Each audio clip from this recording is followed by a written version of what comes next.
So ito mga kakoys, magandang tanghali po sa ating lahat. So subukan natin yun mga kakoys, yung sinasabi nilang nakapagluto sila ng ulam sa labas ng bahay. So ito, so may dala ako ditong ito mga kakoys. So ibibilad muna natin sa araw mga kakoys ha. Subukan natin kung legit ba. So ito na mga kakoys, dito natin ilagay muna.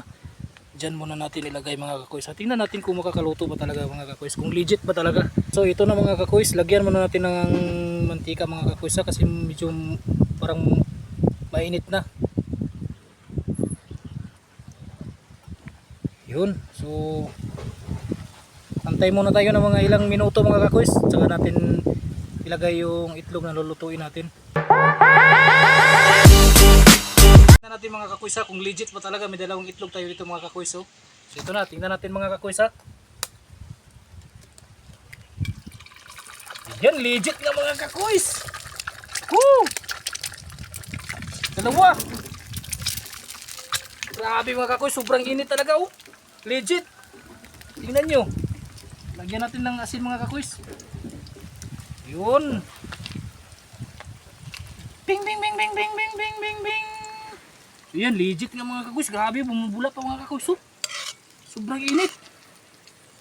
Yan. Grabe mga kakoys, legit talaga mga kakoys. Grabing init oh. Sobrang init. Ayos. So yan, tingnan nyo mga kakoys oh. Bumubula pa mga kakoys oh. Legit talaga mga kakoys. Makakaluto talaga ng ulam tong grabe. Sobrang init mga kakoys. Legit. So may pang ulam na tayo. Save tayo sa gas mga kakoys. So ito na mga kakoys oh. Tingnan nyo. Ano ko mga kakoys oh. Grabe mga kakoys. Tingnan nyo. Naku, grabe. Okay mga kakoys, may pang ulam na tayo mga kakoys. So ulit. Thank you so much mga kakoys.